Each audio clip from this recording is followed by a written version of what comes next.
وبث منهما رجالا كثيرا ونساء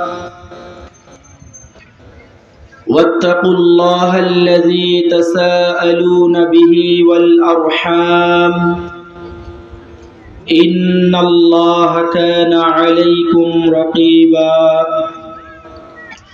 يا أيها الذين آمنوا اتقوا الله حق تقاته ولا تموتن إلا وأنتم مسلمون يا أيها الذين آمنوا اتقوا الله وقولوا قولا سديدا يصلح لكم أعمالكم ويغفر لكم ذنوبكم ومن يطع الله ورسوله فقد فاز فوزا عظيما وقال تعالى في آية أخرى وقرن في بيوتكن ولا تبرجن تبرج الجاهلية الأولى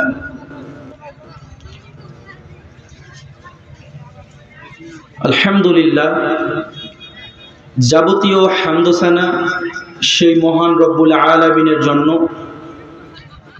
যে মহান রব্বুল আলামিন আমাদের সকলকে আজকের এই ইসলামিক জালসার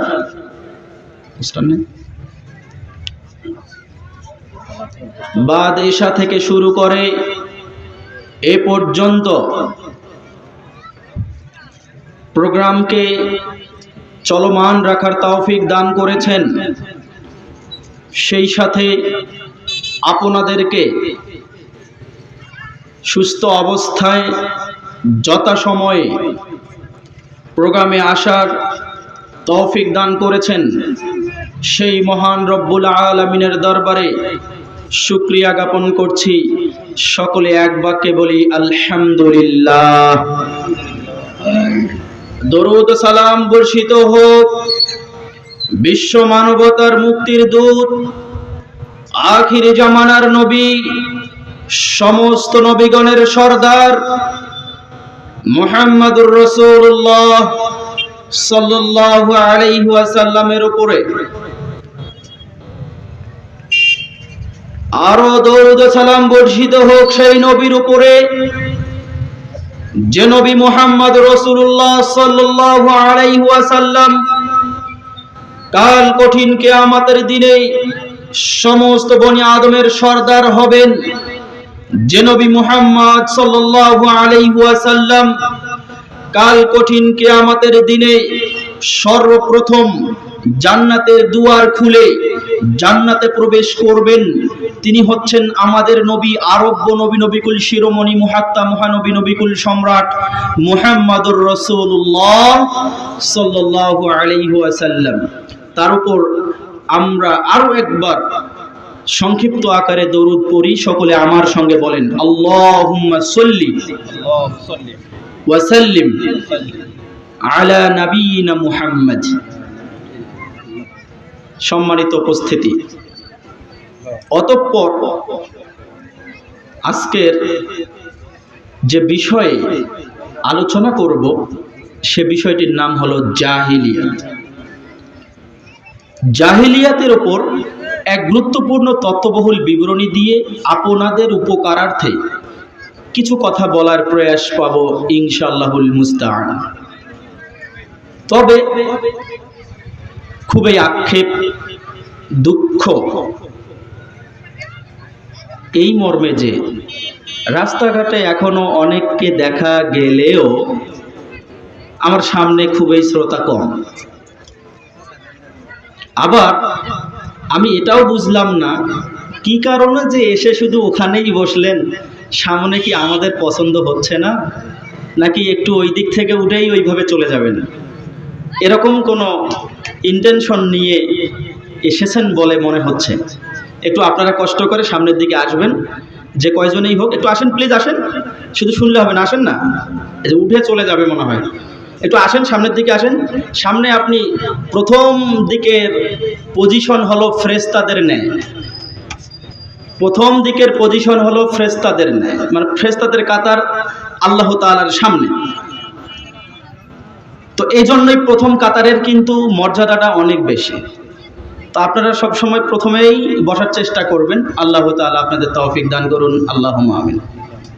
সম্মানিত উপস্থিতি, বলছিলাম জাহেলিয়াত প্রসঙ্গে। রাসূলুল্লাহ সাল্লাল্লাহু আলাইহি ওয়াসাল্লামের নবুয়ত পাওয়া কিংবা তার জন্ম এবং ঈসা আলাইহিস সালামের ঊর্ধ্বগমন এর মাঝে যে টাইম ডিউরেশনটা রয়েছে, কোন ঐতিহাসিক বলেছেন 500 বছর, কোন ঐতিহাসিক বলেছেন 1000 বছর। তাহলে ঈসা আলাইহিস সালামের ঊর্ধ্বগমন থেকে শুরু করে মুহাম্মদ সাল্লাল্লাহু আলাইহি সাল্লামের জন্ম কিংবা তার নবুয়ত পর্যন্ত যে সময়টা আছে, এই সময়টা হলো 500 কিংবা 1000 বছর। আর এই সময়টাকে বলা হয় আইয়ামে জাহিলিয়া তথা জাহিলিয়াতের যুগ। কি কারণে জাহিলিয়াত? জাহিলিয়াত এজন্যই যে সে সময়ের মানুষ মদ পান করত, সে সময়ের মানুষ নারীকে ভোগ করত, সে সময়ের মানুষ জুয়ায় লিপ্ত ছিল, সে সময়ের মানুষ যত বর্বর নোংরা যত ধরনের অশিক্ষিতপূর্ণ যত কাজ রয়েছে সকল কাজ তারা করত বলে ওই যুগকে আইয়ামে জাহিলিয়া তথা জাহিলিয়াতের যুগ বলা হতো। আমি আপনাকে দেখাবো সেই জাহিলিয়াতের চেয়ে বর্তমান যে নব্য জাহিলিয়াত চলছে, বর্তমান মুসলমানের বাচ্চা যে জাহিলিয়াত করছে, সেই জাহিলিয়াতের চেয়ে অনেক অনেক অনেক গুণে বেশি করছে। এটা আমি আপনাকে প্রমাণ করে দেখাবো। সম্মানিত উপস্থিতি, আইয়ামে জাহিলিয়ায় মানুষ মদ পান করত, মদ পান করার পরে আইয়ামে জাহিলিয়ায় মানুষ মদ পান করত, নেশাদার দ্রব্য পান করত, মদ পান করে নেশাদার দ্রব্য পান করে সেই মানুষেরা মাতাল হতো, মস্তিষ্ক বিকৃতি হতো। মস্তিষ্ক বিকৃতি হওয়ার পরে ওই মানুষেরা যা ইচ্ছা তাই করত, যা ইচ্ছা তাই করত। কারণ এখন তার আর বিবেক কোনো কাজ করছে না। এখন সে অন্য কোনো রাজ্যে চলে গেছে, অন্য কোনো অবস্থায় অন্য কোনো পরিস্থিতিতে চলে গেছে, যার কারণে তার আর কোনো মাথায় কাজ করছে না, মদ পান করত। আমি বলতে চাই আজকের সমাজে এই মুসলমান, আজকের সমাজে এই মুমিন, আজকের সমাজের এই মুসল্লি, আজকের সমাজের এই হাজি, আজকের সমাজের এই দানশীল, আজকের সমাজের এরকম ভালো ভালো নামি দামি ব্যক্তিরা কি আজকে মদ পান করছে না? কথা বলছেন না, মদ পান করছে না?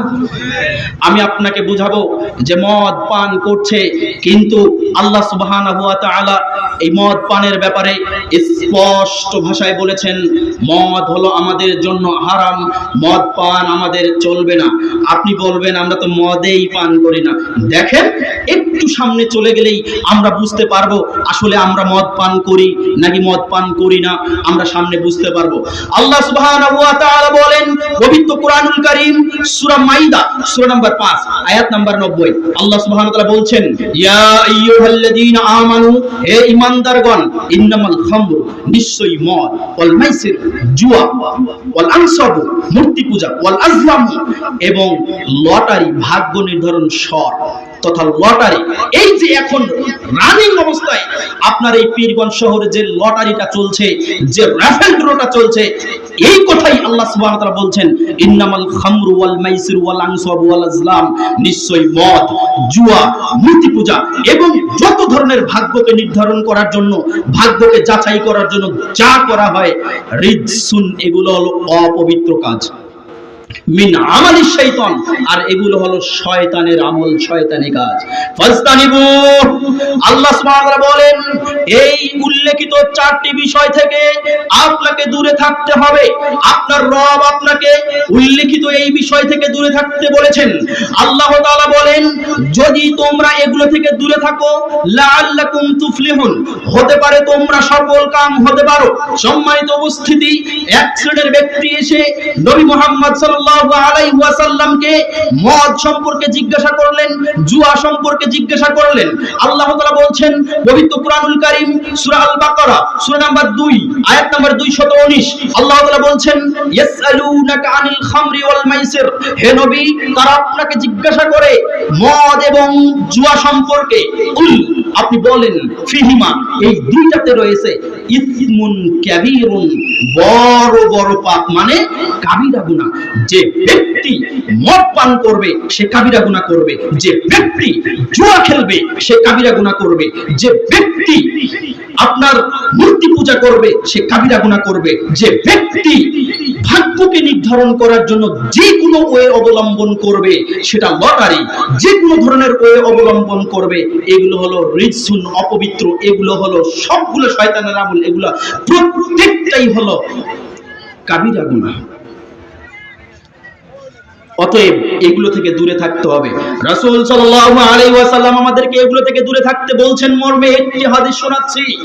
নাসাই নামে একটা হাদিসের গ্রন্থ, মূল কিতাব আবু আবুল আশরিবা, পানীয় দ্রব্য সংক্রান্ত একটা অধ্যায়ের শিরোনাম পাবেন। এই অধ্যায়ের মধ্যে 5666 নম্বর হাদিস। হাদিস বর্ণনা করেছেন ওসমান বিন আফফান রাদিয়াল্লাহু তাআলা আনহু। তিনি বলেন রাসূল সাল্লাল্লাহু আলাইহি ওয়াসাল্লাম বলেছেন, ইস্তানিবুল খামরা, তোমরা মদ পান থেকে দূরে থাকো, ফাইন্নাহা, কেননা এই মদ পান হচ্ছে একটা বড় পাপ, এই মদ পান হচ্ছে একটা বড় পাপ।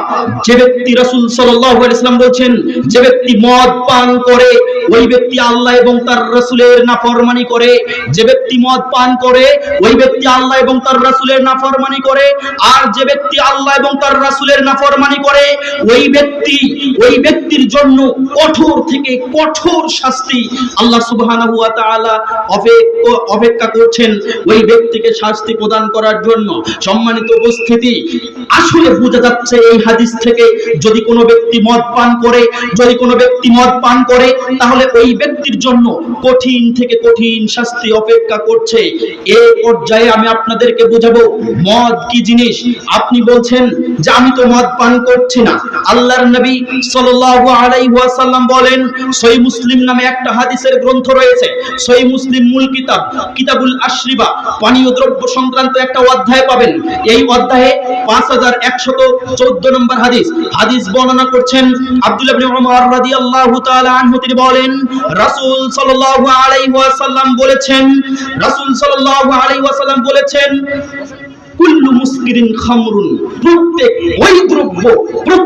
ওই দ্রব্য যে দ্রব্য পান করলে মানুষের মস্তিষ্ক বিকৃতি হয়, প্রত্যেক ওই দ্রব্য যে দ্রব্য পান করলে, যে পানীয় পান করলে, যে দ্রব্য পান করলে মানুষের মস্তিষ্কে বিকৃতি হয়, তথা ইস্কার হয়, নেশা হয়, এইটা হলো মদ। ওয়া কুল্লু খামরিন হারামুন, আর প্রত্যেক মদ হলো হারাম। এখন আপনি বলবেন যে না, আমি যে জর্দা খাই, আমি যে তামাক খাই, আমি যে গুল খাই, আপনার মসজিদের ইমাম সাহেবও কিন্তু খায়। আপনার মসজিদের ইমাম সাহেব যখন নামাজের মধ্যে যাচ্ছে, মসজিদের ইমাম সাহেব যখন আপনার নামাজে যাবে তার পূর্বে ওযু করবে, ওযু করার পূর্বে তার মুখের মধ্যে এরকম করে একটা গুল, একটা এই দিক দিকে দিবে আর একটা এই দিক দিয়ে দিবে। যাওয়ার পরে সে বলছে, তাকে আপনি জিজ্ঞাসা করলেন, এরপরে সে বলছে আমি যদি এই মুহূর্তে এই গুল না দেই তাহলে নামাজে আমার এনার্জি আসে না।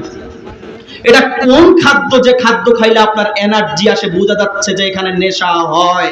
আপনি মুরব্বী, আপনি খাচ্ছেন জর্দা, বলছেন আমার নেশা হয় না। আপনি খেলেন বিড়ি, আপনার নেশা হয় না। আপনি খেলেন সিগারেট, আপনার নেশা হয় না। আপনি খেলেন জর্দা, আপনার নেশা হয় না। আপনি খেলেন গাঁজা, আপনি খেলেন ইয়াবা, আপনি বলছেন যে আমার নেশা হয় না। এগুলোর কথা হয়তো বা রাসূল সাল্লাল্লাহু আলাইহি ওয়াসাল্লাম বলে নাই, ভুল সিদ্ধান্ত। রাসূল সাল্লাল্লাহু আলাইহি ওয়াসাল্লাম এমন কোন ইসলাম রেখে যাননি, রাসূল সাল্লাল্লাহু আলাইহি ওয়াসাল্লাম এমন কোন ইসলাম রেখে যান নাই যে ইসলামের মধ্যে আপনি সুই ঢুকাবেন, এটার কোনো সুযোগ নেই। ইবনে মাজাহ নামে একটা হাদিসের গ্রন্থ পাবেন। ইবনে মাজাহ মূল কিতাব দিল্লি মাকবুল মুস্তাবাই, দিল্লি থেকে ছাপানো হয়েছে। এর মূল কিতাব 242 নম্বর পৃষ্ঠা খুলে গনে 4 নম্বর লাইনে এসে দেখবেন 3397 নম্বর হাদিস বর্ণনা করছেন জাবের রাদিয়াল্লাহু তাআলা আনহু। জাবের রাদিয়াল্লাহু তাআলা আনহু বলেন রাসূল সাল্লাল্লাহু আলাইহি ওয়াসাল্লাম বলেছেন, মা আসকারা কাসিরহু ফাকালিলহু হারামুন, যেই মা আসকারা কাসিরহু, যেইটার অধিক পরিমাণে সেবন করলে মস্তিষ্কে বিকৃতি হয়, মস্তিষ্কের মধ্যে মানে তার স্বাভাবিক অবস্থা থাকে না।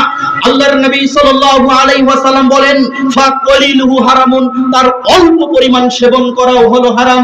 মুরব্বী, 1 মিনিট, আপনাকে বলছি, যে জর্দা আপনি খাচ্ছেন, সেই জর্দা আপনি খাইছেন এতটুকু, এতটুকু জর্দা খাওয়ার পরে আপনি বলছেন আমার নেশা হয় নাই। আপনার হুজুর সাহেব এতটুকু গুল দিয়ে বলছে আমার নেশা হয় নাই। আপনার ছেলে, আপনার যুব সমাজ, সে একটা সিগারেট খেয়ে বলছে আমার নেশা হয় নাই।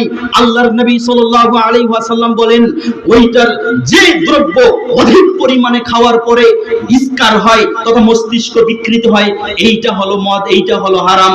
এখন আপনাকে বলি, আপনি যে এতটুকু পরিমাণ জর্দা খাইলেন, আপনি জর্দার পুরা কৌটাটা খাবেন, মস্তিষ্ক ঠিক থাকবে না? চেক তো করেন নাই আপনি। যে খায় তাকে চেক করতে বলবেন। যে গুল মারতেছে, যে হুজুর, যে আম পাবলিক গুল মারতেছে, তাকে আপনি বলবেন তুমি যে এই পরিমাণটা খাইলে, তুমি একটু বেশি পরিমাণ পুরাটাই দিয়ে দাও, দেখি তোমার মস্তিষ্ক বিকৃতি হয় কিনা। তার মস্তিষ্ক যদি বিকৃতি না হয়, তাহলে ওইটার নাম নেশাদার দ্রব্য নয়। আর যদি মস্তিষ্ক বিকৃত হয়, তাহলে অবশ্যই অবশ্যই এটার নাম হলো মদ, এটার নাম হলো নেশাদার দ্রব্য। সম্মানিত উপস্থিতি, আপনাদের জ্ঞাতার্থে বলছি, এখন একজন মদ্যপায়ী ব্যক্তি 1 চামচ, 1 মদ পরিমাণ একটা মদ পান করলো, মদ পান করার পর তার কিন্তু নেশা হয় নাই। যদি কোনো ব্যক্তি পুরা বোতলটা খেয়ে নেয়, তারপরে কি তার মস্তিষ্ক বিকৃতি হবে না? যদি কোনো ব্যক্তি পুরা জর্দার কৌটাটা খেয়ে নেয়, 1/2 কেজি তামাক খেয়ে নেয়, 1 কেজি তামাক খেয়ে নেয়, তাহলে কি তার মস্তিষ্ক বিকৃতি হবে না? যদি কোনো ব্যক্তি 1 পোয়া 250 গ্রাম সম পরিমাণের গুল ব্যবহার করে, তাহলে কি তার মস্তিষ্ক বিকৃতি হবে না? যদি কোনো ব্যক্তি 2 প্যাকেট 3 প্যাকেট সিগারেট খায়, তাহলে কি তার মস্তিষ্ক বিকৃতি হবে না?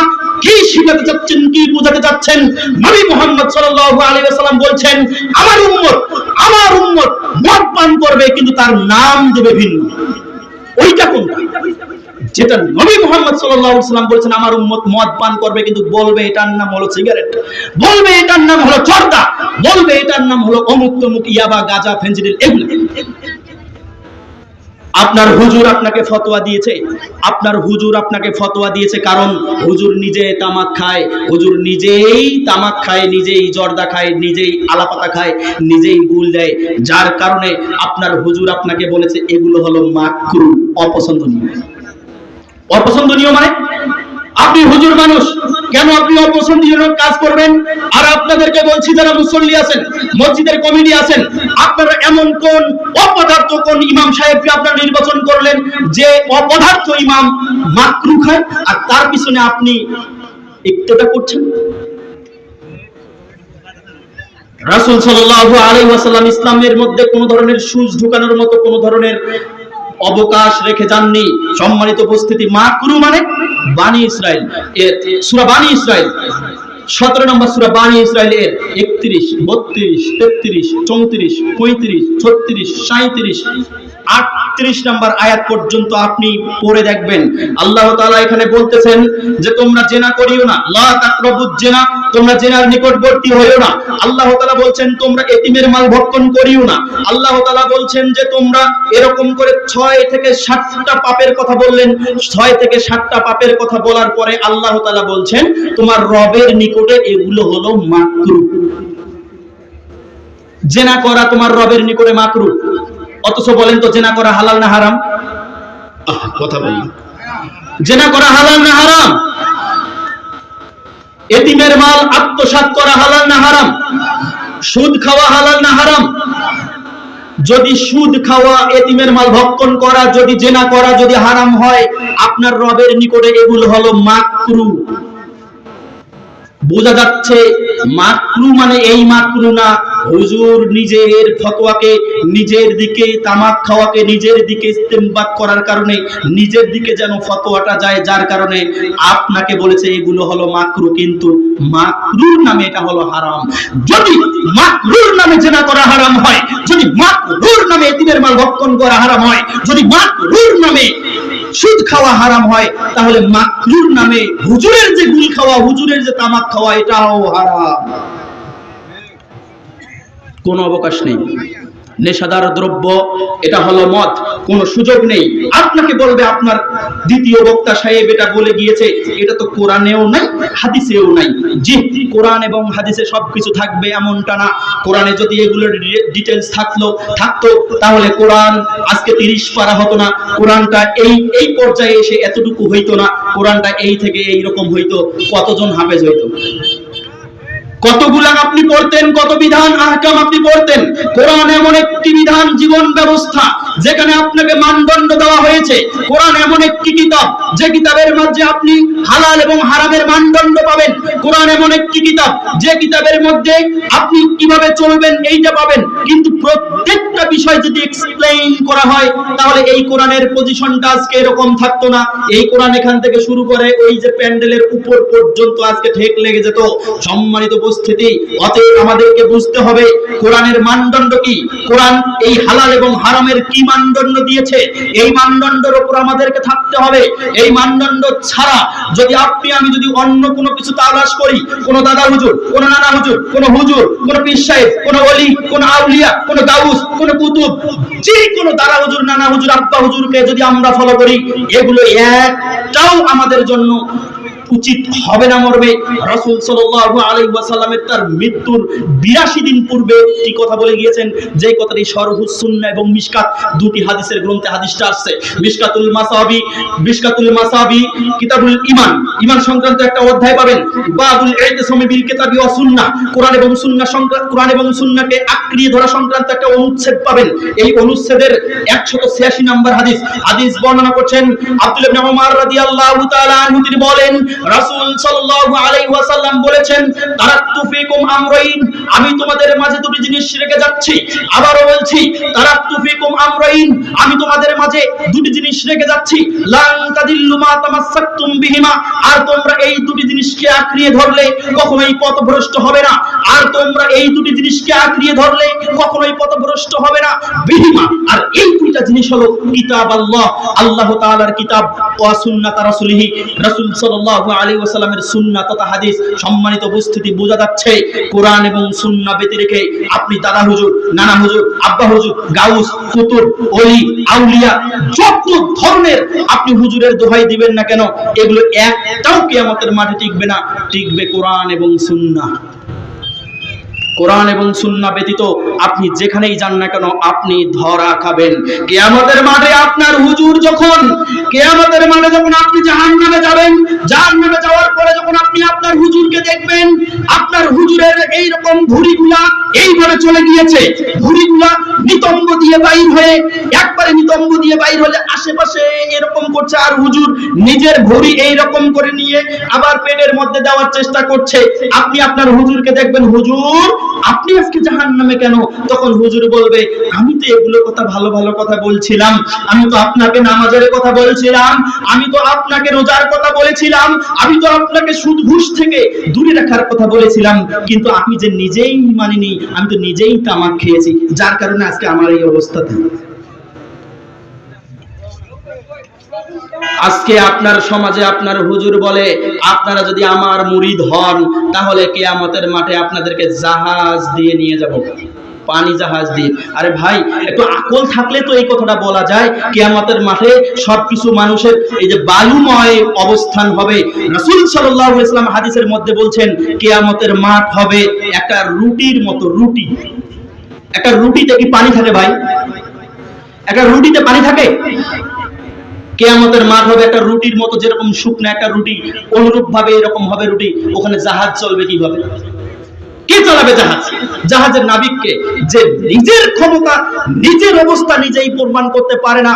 এই পীরের, এই গাউস, এই কুতুব, এই দাদা হুজুর, নানা হুজুর, আব্বা হুজুরের এত বেশি কারিশমা রয়েছে যে কারিশমার কারণে এত কিছু করবে, কিন্তু ভোট হওয়ার পরে একটা ভোট তার নিজের পর্যায়ে নিয়ে আসতে পারে। কি কারিশমা দেখাচ্ছে? কিছু বলবেন? হ্যাঁ বলেন। আচ্ছা আসো, উনি কথা বলতে দাও, অসুবিধা আসো, কথা বলেন না, কন্টিনিউ করবেন। প্রধান অতিথির আগমন, প্রধান অতিথির আগমন, প্রধান অতিথির আগমন। বোন, প্রধান অতিথির আগমন।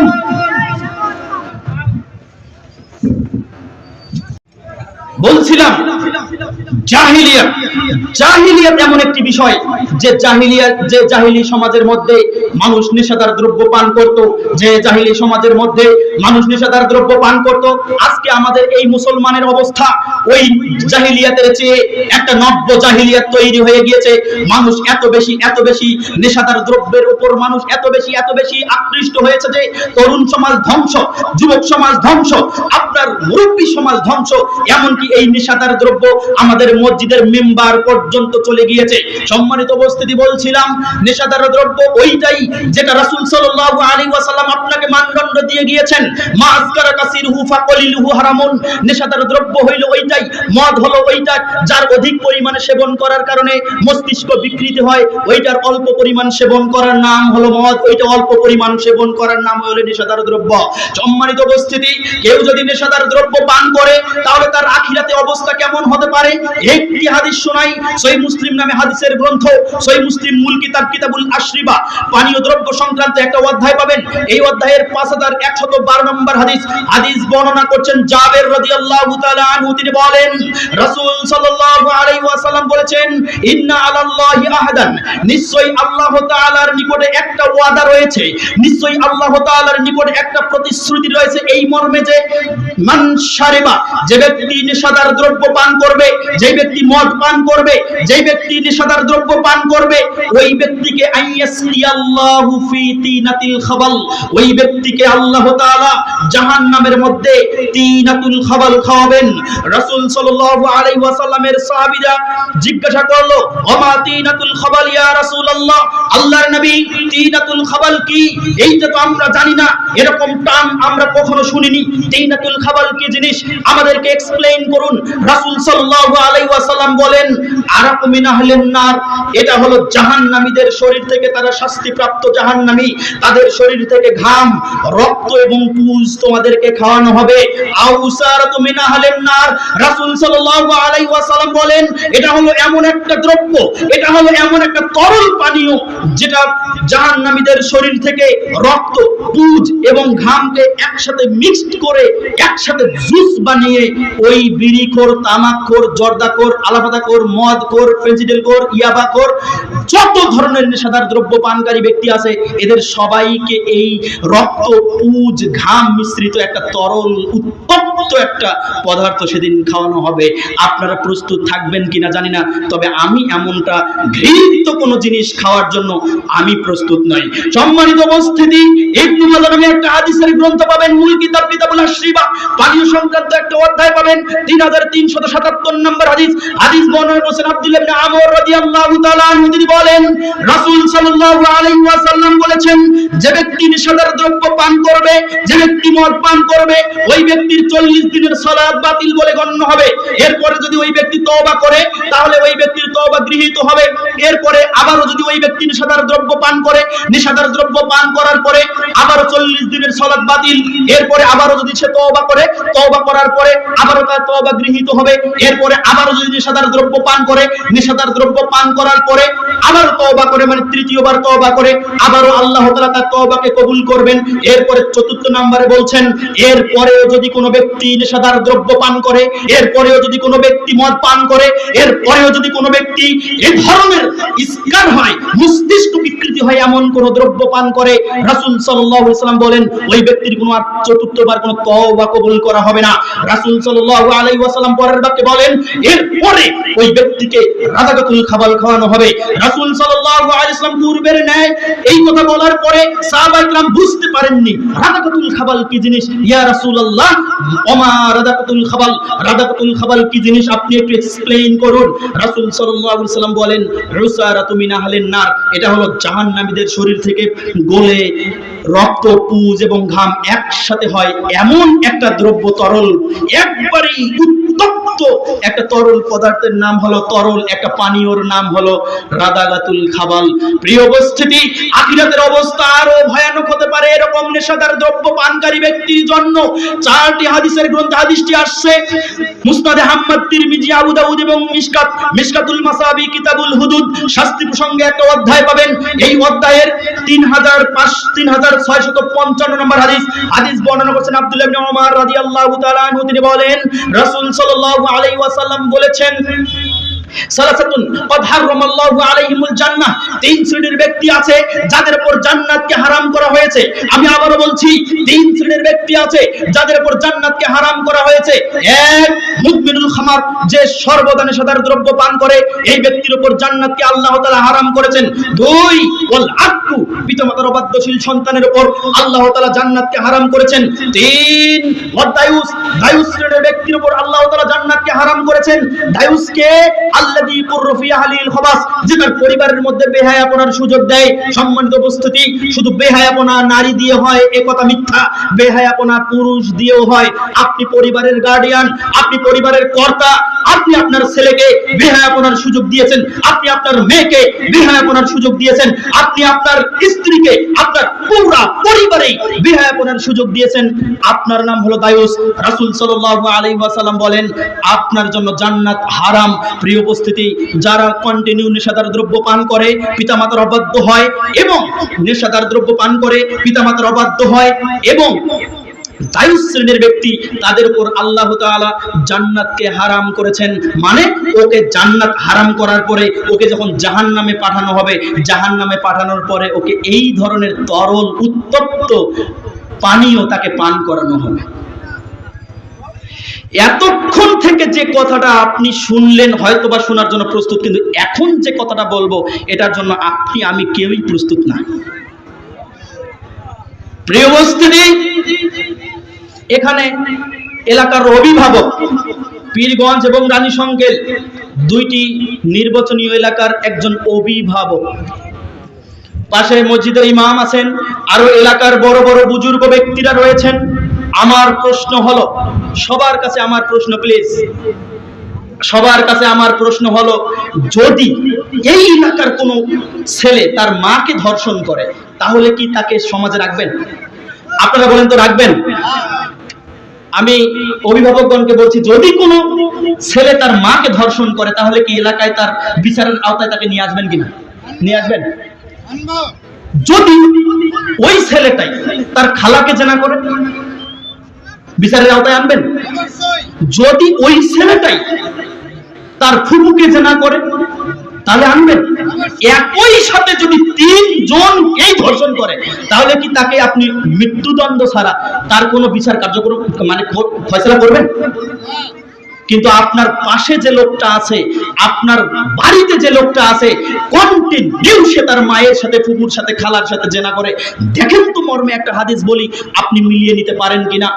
ইমাম তাবারানী রাহিমাহুল্লাহ তার কিতাবের মধ্যে, তাবরানী মুআজামুল কাবীরের মধ্যে 3 জায়গায় হাদিস বর্ণনা করেছেন। 11272, 11372, 11498 নম্বর হাদিস বর্ণনা করছেন আব্দুল্লাহ ইবনে আব্বাস রাদিয়াল্লাহু তাআলা আনহু। তিনি বলেন, রাসূল সাল্লাল্লাহু আলাইহি ওয়াসাল্লাম বলেছেন, ইস্তানিবুল খামরা, তোমরা মদ থেকে দূরে থাকো, ফা ইন্নাহা, কেননা এই মদ হলো উম্মুল ফাওয়াহিশ, সকল পাপের মূল। তোমরা নেশাদার দ্রব্য থেকে দূরে থাকো, কেননা নেশাদার দ্রব্য হলো সকল পাপের মূল। এর পরের বাক্যে রাসূল সাল্লাল্লাহু আলাইহি ওয়াসাল্লাম বলেন, ফামান শারবাহা, যে ব্যক্তি এই নেশাদার দ্রব্য পান করবে, যে ব্যক্তি এই মদ পান করবে, যে ব্যক্তি এই ধরনের ইস্কার হয়, নেশা আসে, মস্তিষ্ক বিকৃতি হয়, এমন কোন দ্রব্য পান করবে, ওয়াকালা উম্মিহি, সে তার মায়ের সাথে জিনা করবে, ওয়া খালাতিহি, সে তার খালার সাথে জিনা করবে, ওয়া আম্মাতিহি, সে তার ফুপুর সাথে জিনা করবে। আপনি বলবেন, এবার নেন দেখি এই হাদিসের ওয়েট আপনি কতটুকু নিচ্ছেন। যে ব্যক্তি নেশাদার দ্রব্য পান করে, ওই ব্যক্তি কন্টিনিউ মা, খালা, ফুপুর সাথে জিনা করে। এটা আমার কথা না তো, আপনি বলছেন কি? এটা আমার কথা না তো। আপনার হুজুরকে এই কথা বলার পরে হয়তোবা হুজুর বলবে যে এই হাদিসের সনদ হয়তোবা দুর্বল হতে পারে, এই হাদিসের সনদ হয়তোবা নাও মিলতে পারে। শুনুন, রাসূল সাল্লাল্লাহু আলাইহি ওয়াসাল্লামের এই হাদিস আমি আপনাকে যুগ শ্রেষ্ঠ মুহাক্কিক আল্লামা নাসিরুদ্দিন আলবানী রাহিমাহুল্লাহর তাহকিক গ্রন্থ থেকে বলছি, সিলসিলা হাদিসুস সহিহা 1188 নাম্বার হাদিসে এই হাদিসটা নিয়ে এসে তিনি ডিসকাশন করেছেন। এই হাদিসের সনদ হলো হাসান, সহিহের পরের স্তর হলো হাসান। এই হাদিস অবশ্যই অবশ্যই বিশুদ্ধ হাদিস। সম্মানিত উপস্থিতি, যে ব্যক্তি নেশাদার দ্রব্য পান করবে সে তার মা, খালা, ফুপু সবার সাথে জেনা করবে। প্লিজ আমার উপর কোনো ধরনের ক্ষিপ্ত হবেন না, বলবেন না যে হুজুর যা তা বলে গেল। আপনি দলিলটা চেক করবেন, এখনই মোবাইল থাকলে এখনই চেক করেন, আপনার মোবাইল থাকলে এখনই চেক করেন, বাসায় কিতাব থাকলে বাসায় চেক করবেন। সম্মানিত উপস্থিতি, এটা হলো নব্য জাহিলিয়াত, যে জাহিলিয়াতের সময় কোনো ব্যক্তি তার মাকে জেনা করেনি, কোনো ব্যক্তি তার খালাকে জেনা করেনি, যে জাহিলিয়াতের সময় সে তার ফুফুকে জেনা করেনি। আজকে মুসলমান মুখে দাড়ি থাকার পরেও, হজ করার পরেও, রোজা রাখার পরেও, এরকম ভালো ভালো আমল করার পরেও সে তার মা, খালা, ফুফুর সাথে একাধিকবার জেনা করতেছে। সম্মানিত উপস্থিতি, অতএব এটা থেকে দূরে থাকতে হবে, দূরে থাকতেই হবে, যে কোনো মূল্যে দূরে থাকতে হবে। সম্মানিত উপস্থিতি, বলছিলাম জাহিলিয়াত প্রসঙ্গে যে কথাগুলো বলতে গিয়ে আরেকটি কথা চলে আসবে, সেটা হচ্ছে এই নারী সমাজ। এই নারী সমাজ কিভাবে, আপনার আমার এই নারী সমাজ কিভাবে চলাফেরা করছে। সম্মানিত উপস্থিতি, এই নারীকে আল্লাহ তাআলা বেশি সম্মান দান করলেন, আর এই নারী তার সম্মানকে হরণ করলো, এই নারী তার সম্মানকে গুটিয়ে নিল, এই নারী তার সম্মানকে, নিজের সম্মানকে একেবারেই নিচের দিকে নিয়ে আসলো। আল্লাহ তাআলা বলেন পবিত্র কুরআনুল কারীম 33 নম্বর সূরা আহজাবের 33 নম্বর আয়াত, ওয়াকারনা ফি বুয়ুতিকুন্না ওয়ালা তাবাররুজনা তাবাররুজাল জাহিলিয়াতিল উলা। হে নারী সমাজ, তোমরা সব সময় বাড়িতে অবস্থান করো, ওয়াকারনা ফি বুয়ুতিকুন্না ওয়ালা তাবাররুজনা, এবং তোমরা তোমাদের দেহকে প্রদর্শন করিও না, তোমরা তোমাদের দেহকে প্রদর্শন করিও না।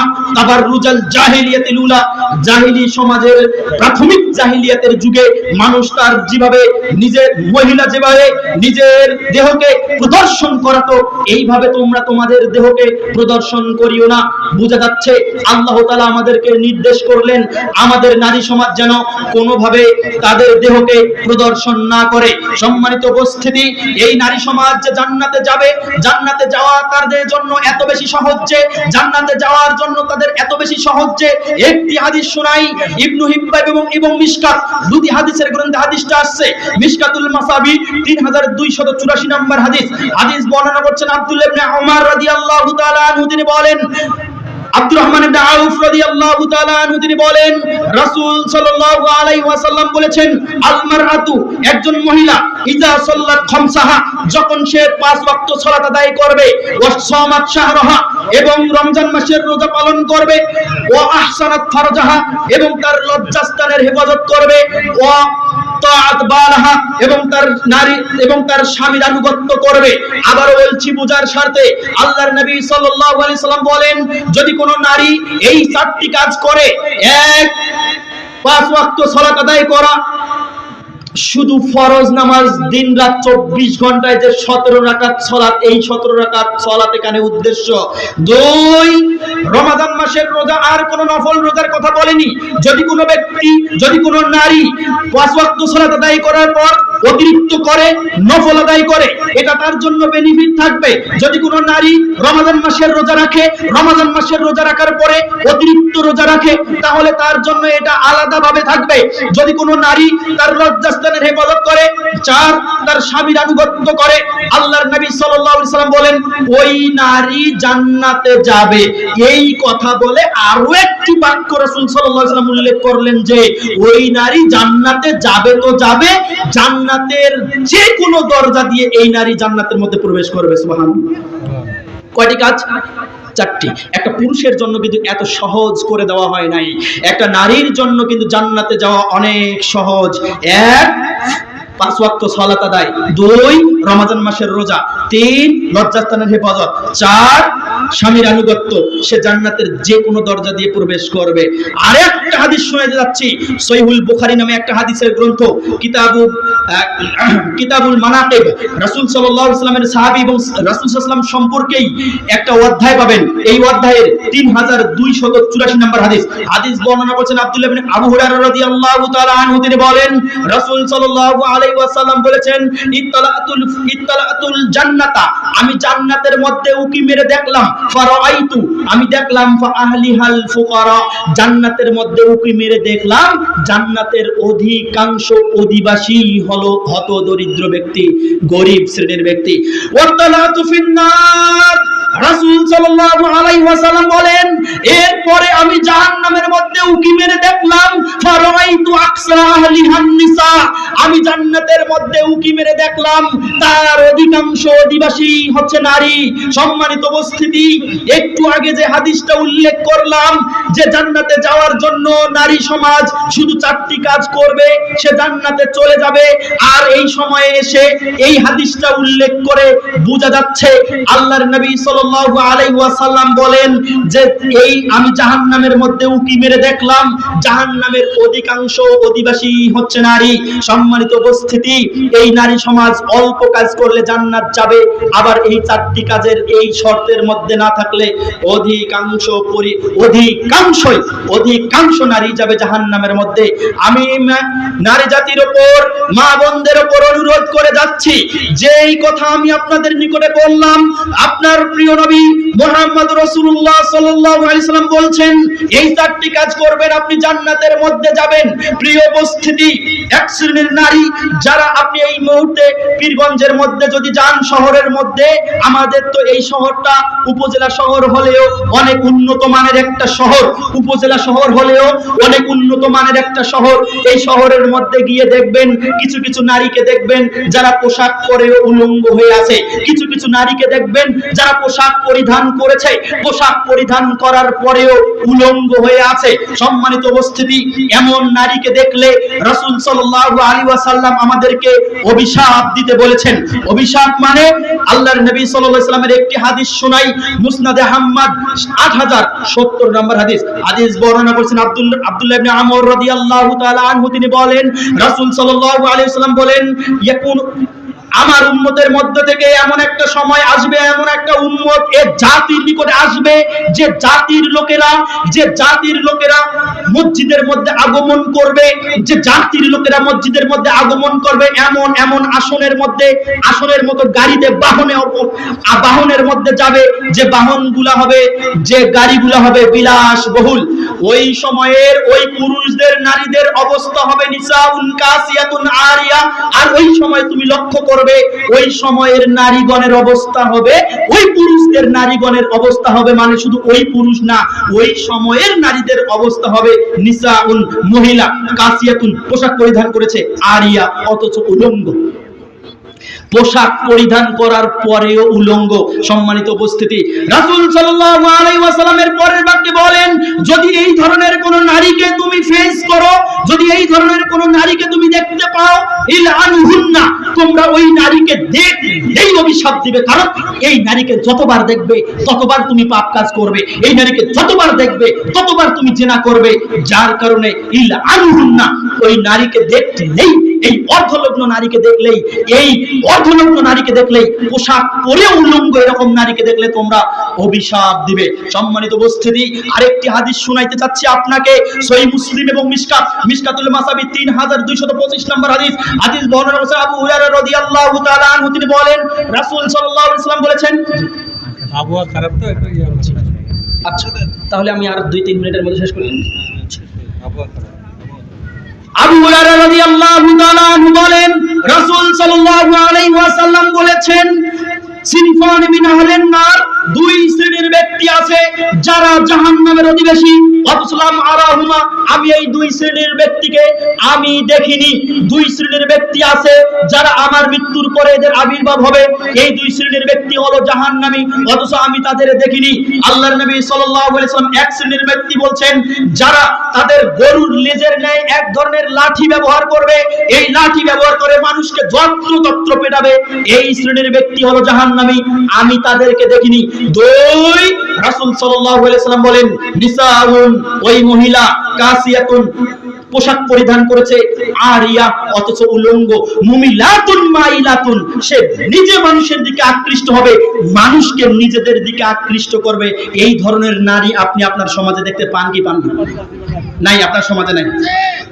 রাসূল সাল্লাল্লাহু আলাইহি ওয়াসাল্লাম বলেন লা ইয়াদখুলুল জান্নাতা, এরা জান্নাতের মধ্যে যাবে না তো যাবে না, ওয়া ইয়াজিদুর রিহা, এরা জান্নাতের সুগন্ধও পাবে না, ফাইন্নার রিহা, অথচ জান্নাতের সুগন্ধ ইউজাদু মিন মাসিরাতি কাযা ওয়া কাযা, অথচ জান্নাতের সুগন্ধ অনেক অনেক অনেক অনেক দূর থেকে পাওয়া যায়। কত দূর থেকে পাওয়া যায়?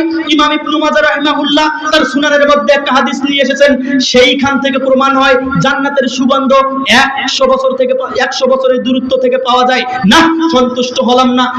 ইমাম মালিক রাহিমাহুল্লাহ তার একটি হাদিসের কিতাব রয়েছে মুয়াত্তা, মুয়াত্তা মূল কিতাব 322 নম্বর পৃষ্ঠা খুলে 16 নম্বর লাইনে এসে 1652 নম্বর হাদিস বর্ণনা করছেন একই রাবী আবু হুরায়রা রাদিয়াল্লাহু তাআলা আনহু, তিনি বলেন রাসূল সাল্লাল্লাহু আলাইহি ওয়াসাল্লাম বলেছেন ফাইন্নার রিহা ইউজাদু মিন মাসিয়াতি 500 সানাতিন, কেননা জান্নাতের সুঘ্রাণ 500 বছরের রাস্তা থেকে 500 বছরের রাস্তা দূরত্ব থেকে জান্নাতের সুগন্ধ পাওয়া যায়। মানে এই জায়গা থেকে একটা দ্রুতগামী ঘোড়া, আরে তখন তো দ্রুতগামী ঘোড়া ছিল, এখন যদি দ্রুতগামী একটা রকেট হয়, এখন যদি দ্রুতগামী একটা মিসাইল হয়, এখন যদি দ্রুতগামী কোনো একটা যানবাহন হয়, সেই দ্রুতগামী যানবাহন যদি এখান থেকে 500 বছর রান করে, যত দূর যাবে জান্নাতের সুগন্ধ তত দূর পর্যন্ত পাওয়া যাবে।